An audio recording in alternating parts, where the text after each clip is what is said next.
Rarotonga. Turbūt dauguma susimąsto, kur randasi šita sala. Panašiai buvo ir mums. Iš pradžių įsigijome bilietus, o tik po to pradėjome domėtis apie ją. Vieni ją vadina rojų žemėje, kiti laiko ją gražiausia sala pasaulyje, o treti lygina ją su Havajais prieš 50 metų. Praleidome čia savaitę ir susidarome savo nuomonę. Taigi kokie mūsų nusivylimai ir kokie atradimai.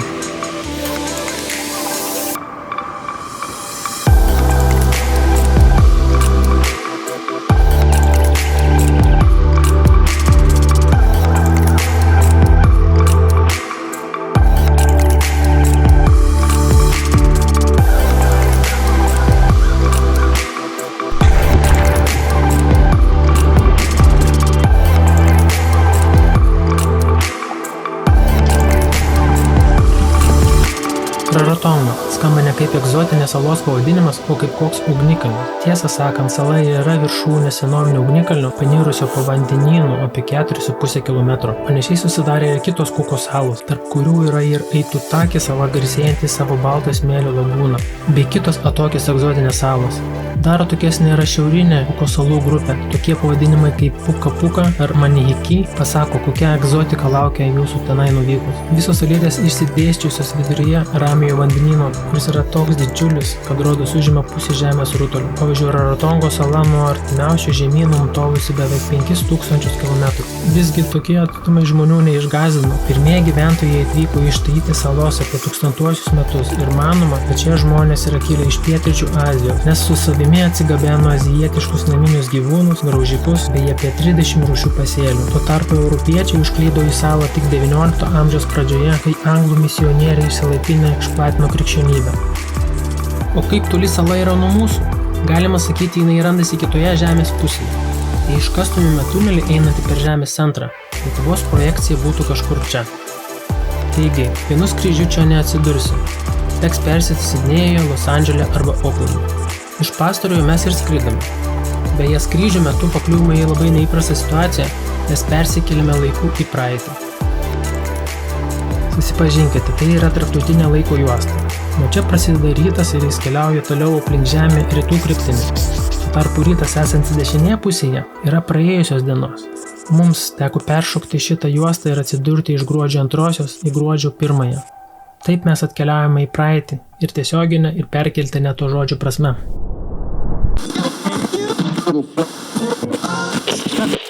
Labas rytėlis, brangieji Rarotonga radijo klausytojo. Šiandien pas mus vėl nuostabiai dainelė. Paukštelė vėl čiolba, palmės jų bauna, bitės į drugelės skraidą, gaidai vėl geida, skelbdami apie dainos pradžią. Bet šiandien mes kalbėsime apie šunį. Mūsų Rarotonga šunį. Tokių mes turime apie 4000. Pležė, krūmus, gatvėje, vandenį, anurasi viso. Bet ten yra labai draugiški, prisijaukins tavim visom atostogom. Kartu sėdėjęs, gulėjęs, vaikščios, plaukios, fotkinsis ir apsaugos nuo viskų. Bet jeigu dronas norės tavim užpolti. Beinių to šeimininkus kiti yra visų šunys, valgo kokosus, spajus, o labiausiai mėgsta žuvį į krabus. Negaliu atsidėvoti, kaip tai šunys sugyvent su vietiniam vištom į katėm. Tu tai ne pirštelį nepajodina. Bet apie gyvenam, neužmirškit nemaitinti šunų, o į kondus kreipkitės į gydytoją arba vaistininką.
Rarotonga yra nedidelė, tačiau didžiausia Kukų salų sala. Joje gyvena didžioji dalis gyventojų, apie 14 000. Šiaurinėje dalyje įsikūręs tarptautinis oro uostas, o šalia jo yra sostinė Avarua. Tačiau didžiausia salos pažiba randasi kitoje salos pusėje. Tai Muri paplūdimys su savo įspūdinga lagūna apsupta mažytėmis smėlio salelėmis. Vandenyno bangos atsimuša į koralinį rifą, dėl to lagūna būna rami. Jos plotis pietuose siekia apie 100 metrų. Artėjant link šiaurės palaipsniui siaurėja, o prie sostinės lagūna visai pranyksta. Čia krantą jau skalauja vandenyno bangos. Sala yra mažytė, ją galima važiuoti per mažiau nei valandą.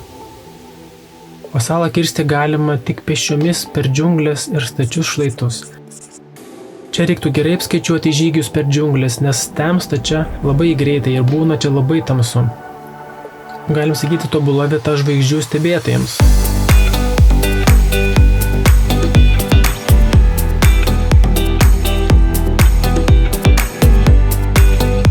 Saulėlydžiai ir saulėtekiai, žinoma, čia taip pat nuostabūs.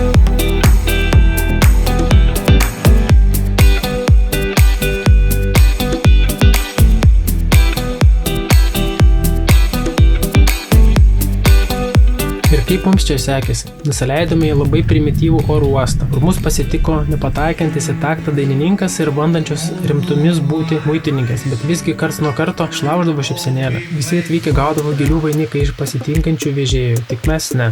Mesgi keliaujame savarankiškai, bet tai mūsų nepalaužė ir mes greitai susirandame transportą ir vykstame iki savo namuko ant jūros kranto. Tada ir prasideda mūsų tingios atostogos po palme. Bet jau už pusdienį suvokiau, kad tai ne man. Iš pirmo vaikštinėjau visą pakrantį ir teritoriją šalia mūsų. Susipažinau su vietiniais šunimis, panardžiau prieplaukų su vietiniais vaikais, kur po to pasirodė buvo nerekomenduojama vieta plaukioti dėl srovių, nufilmavau aplink viską, kas juda, galiausiai pradėjau laipioti į palmę. Kol mano merginai trūko kantrybė ir jinai sutiko pasiimti motorolerį ir patyrinėti salą. Nuomojantis motorolerį buvome nustebinti. Pasirodo, man reikia išlaikyti vietinės motorolerių teisės. Motorolerį man išnuomojo, bet liepė iš karto važiuoti iki policijos, nors ir be teisų. Atvykome į darbo pabaigą, užpildžiau kažkokius dokumentus, aišku, sumokėjau ir štai, aš jau pilnavertis Kukų salų vairuotojas. Turiu puikų suvenyrą iš šios salos. Tai yra naujas teisės. Rarotongos keliai gana dulkėti, eismas gana intensyvus ir bet kada ant kelio gali išbėgti šuo. Bet visgi tai geriausia priemonė salai pamatyti. Su juo galima lengvai nukeliauti iki bet kokio paplūdimio, vakare iki saulėlydžio, vakarinėje salos dalyje, o ryte iki saulėtekio kitoje salos pusėje. Galima tiesiog apvažiuoti salą per 40 minučių. Šeštadieniais sostinėje yra vietinis turgus, iki kurio vėlgi lengvai atvykome motoroleriu. Čia rengiami vietiniai šokėjų ir muzikantų pasirodymai. Mes pakliuvome ant mergaičių pasirodymų. Šokis ir dainavimas pas juos įsirėžęs giliai kultūroje. Jie įtraukti mokyklose į mokymo programą, tai galima sakyti, jog kiekvienas čia gali šokti ir dainuoti. Gyvename šalia mokyklos, tai ten visą dieną skambėdavo būgnų garsai. Be to šitame turguje galima įsigyti vietinių vaisių, daržovių, užkasti vietoje paruošto maisto ir atsigaivinti gėrimą. Kalbant dėl maisto, tai kavinėse kainos yra labai aukštos ir jų yra labai mažai. Dažniausiai turistai vyksta pavalgyti į maisto turgų esantį šalia Muri paplūdimio.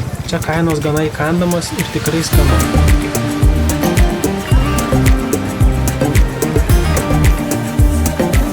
Be to smagu pamatyti aplinkui daug žmonių, nes dienos metu visi išsibarsto po salą.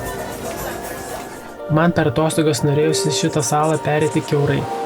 Bet ten nėra taip paprasta. Salos viduryje yra tankiai paaugę kalnai ir vienintelis kelias einantis per salą buvo uždarytas. Bet nieko. Šalia mūsų namuko radau neblogą žygį. Palikus galėjau įkvėpti visaus oro.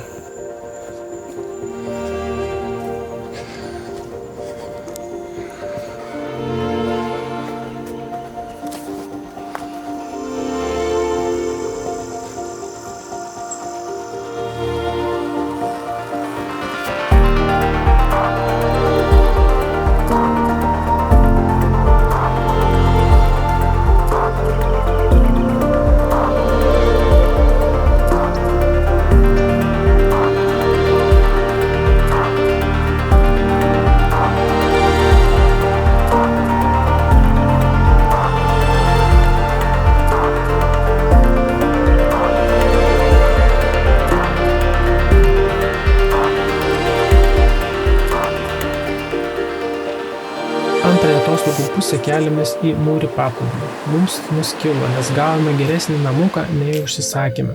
Šioje vietoje supratome, dėl ko vertinama šita sala. Galėjome džiaugtis vandens malonumais, priplaukti baidare iki negyvenamos salos ir pasijusti Robinzonais.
Visgi, kad ir kokia nuostabi ši sala bebūtų, visą laiką galvojau, kuo jinai yra geresnė už kitas egzotinės salas. Atostogos be interneto gal ir ne visus išgąsdins, bet nesveikai aukštos kainos ir tolima kelionė iki jos atbaido dauguma keliautojų. Buvo smagu čia pabūti ir ją pamatyti, bet turime savo kitus favoritus ir nenustosime ieškoti dar geresnių vietų. Ačiū, kad žiūrėjote, jeigu patiko, būtinai prenumeruokite ir iki sekančio susitikimo.